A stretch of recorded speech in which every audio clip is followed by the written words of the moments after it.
नमस्कार, मेरा नाम है अनुज। कुपोषण की समाप्ति व शून्य ड्रॉप आउट हो प्राथमिकता।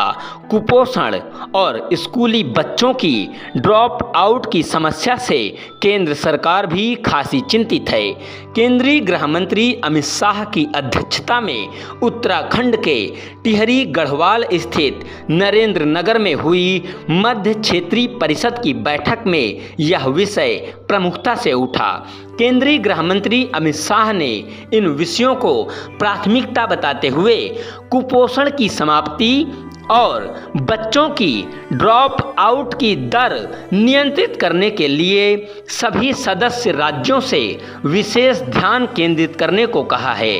कुपोषण की समाप्ति और बच्चों की ड्रॉप आउट की दर नियंत्रित करने के लिए सभी सदस्य राज्यों से विशेष ध्यान केंद्रित करने को कहा।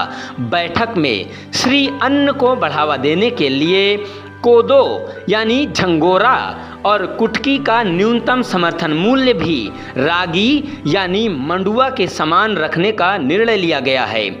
बैठक में श्री अन्न को बढ़ावा देने के दृष्टिगत कोदो श्री अन्न यानी मोटा अनाज को बढ़ावा देने के दृष्टिगत कोदो यानी झंगोरा और कुटकी का न्यूनतम समर्थन मूल्य भी कोदो यानी झंगोरा और कुटकी का न्यूनतम समर्थन मूल्य भी रागी यानी मंडुआ के समान रखने का निर्णय लिया गया है।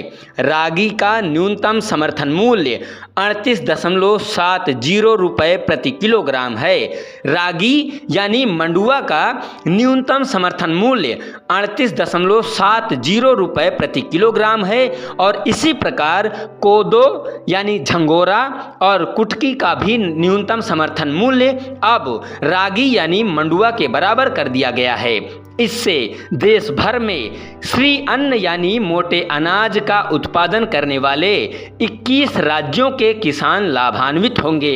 केंद्रीय गृह मंत्री ने कहा कि किसानों को समृद्ध बनाने के दृष्टिगत उठाए गए महत्वपूर्ण कदमों के अंतर्गत सभी किसानों से 100% दलहन, तिलहन व मक्का की न्यूनतम समर्थन मूल्य पर खरीद यानी NAFED national agriculture cooperative marketing federation of India करेगा। अर्थात किसानों से 100% दलहन, तिलहन व मक्का की न्यूनतम समर्थन मूल्य पर खरीद नेफेड यानी national agriculture cooperative marketing federation of India करेगा। गृह मंत्री ने कहा, किसानों को समृद्ध बनाने के दृष्टिगत उठाए गए महत्वपूर्ण कदमों के अंतर्गत सभी किसानों से 100% यानी 100% दलहन, तिलहन व मक्का की न्यूनतम समर्थन मूल्य पर खरीद नेफेड यानी national agriculture cooperative marketing federation of India करेगा। उन्होंने सहकारिता को बढ़ावा देने के भी निर्देश दिए। बैठक में वामपंथी उग्रवाद से प्रभावित जिलों में बुनियादी सुविधाओं के विकास पर विशेष ध्यान केंद्रित करने पर भी जोर दिया गया। केंद्रीय गृह मंत्री अमित शाह की अध्यक्षता में the Westin resort and spa Himalayas में आयोजित हुई मध्य क्षेत्रीय परिषद की 24वीं बैठक में कई विषयों पर मंथन हुआ। बैठक में लाख उत्पादन को संशोधित मौसम आधारित फसल बीमा योजना में शामिल करने के लिए भारतीय कृषि अनुसंधान परिषद से अध्ययन कराने का निर्णय लिया गया।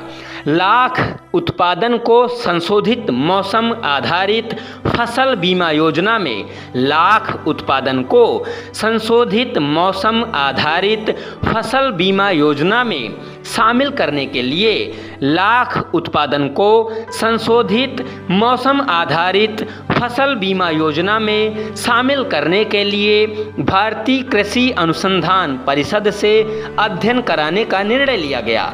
बताया गया कि किसानों को किसान क्रेडिट कार्ड दिए जा रहे हैं, जिससे छत्तीसगढ़ समेत अन्य राज्यों के लाख उत्पादन से जुड़े उत्पादकों को फायदा मिलेगा।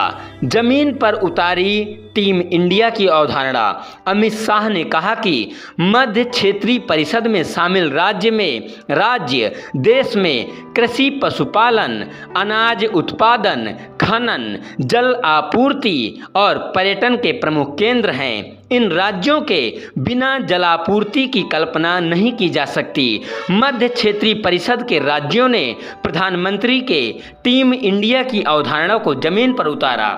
मध्य क्षेत्रीय परिषद में शामिल राज्य देश में कृषि, पशुपालन, अनाज उत्पादन, खनन, जल आपूर्ति और पर्यटन के प्रमुख केंद्र हैं। इन राज्यों के बिना जल आपूर्ति की कल्पना नहीं की जा सकती। मध्य क्षेत्रीय परिषद के राज्यों ने प्रधानमंत्री के टीम इंडिया की अवधारणा को जमीन पर उतारा है। इन विषयों पर भी हुई चर्चा। बैठक में 5 किलोमीटर के दायरे में हर गांव तक बैंकिंग सुविधा, देश में 2 लाख नई प्रारंभिक कृषि ऋण सहकारी समितियों यानी पैक्स का गठन, रॉयल्टी और खनन संबंधित विषयों पर भी चर्चा हुई। 5 किलोमीटर के दायरे में हर गांव तक बैंकिंग सुविधा, देश में 2 लाख नई प्रारंभिक कृषि ऋण सहकारी समितियों यानी पैक्स का गठन, रॉयल्टी और खनन संबंधित विषयों पर भी चर्चा हुई। बैठक में उत्तराखंड के मुख्यमंत्री पुष्कर सिंह धामी के अलावा उत्तर प्रदेश के मुख्यमंत्री योगी आदित्यनाथ शामिल हुए। मध्य प्रदेश के मुख्यमंत्री शिवराज सिंह चौहान ने वीडियो कॉन्फ्रेंसिंग के माध्यम से बैठक में हिस्सा लिया। बैठक में छत्तीसगढ़ के गृह मंत्री ताम्रध्वज साहू के अलावा केंद्रीय गृह सचिव अजय कुमार भल्ला, सभी राज्यों के मुख्य सचिव व अधिकारी उपस्थित थे। एक्शन प्लेटफॉर्म में बदली परिषदों की भूमिका। केंद्रीय गृह मंत्री अमित शाह ने कहा कि प्रधानमंत्री नरेंद्र मोदी के नेतृत्व में क्षेत्रीय परिषदों की भूमिका सलाहकार से बदलकर एक्शन प्लेटफॉर्म के रूप में कारगर साबित हुई। क्षेत्रीय परिषदों की भूमिका सलाहकार से बदलकर एक्शन प्लेटफॉर्म के रूप में कारगर साबित हुई है। प्रधानमंत्री ने हमेशा संघवाद की भावना को मजबूत करने पर जोर दिया। क्षेत्रीय परिषदों ने समस्याओं का समाधान निकालने, वित्तीय समावेशन बढ़ाने के साथ ही नीतिगत बदलाव में उत्प्रेरक की भूमिका निभाई। क्षेत्रीय परिषदों ने समस्याओं का समाधान निकालने, वित्तीय समावेशन बढ़ाने के साथ ही नीतिगत बदलाव में उत्प्रेरक की भूमिका निभाई। ये प्रस्ताव भी हुए पारित। एशियाई खेलों में भारत द्वारा पहली बार 100 पदक जीतने पर सभी खिलाड़ियों का अभिनंदन किया गया। चंद्रयान 3 की शानदार सफलता, G20 सम्मेलन के सफल आयोजन और संसद में महिला आरक्षण विधेयक पारित किए जाने का स्वागत किया गया है। कोदो व कुटकी जैसे श्री अन्न का न्यूनतम समर्थन मूल्य रागी के बराबर करने पर मुहर। देश में गठित होंगी 2 लाख पैक्स। 5 किलोमीटर के दायरे में प्रत्येक गांव में मिलेगी बैंकिंग सुविधा। वामपंथी उग्रवाद से प्रभावित जिलों में बुनियादी सुविधाओं के विकास पर विशेष ध्यान केंद्रित करने पर भी जोर। बहुत बहुत धन्यवाद।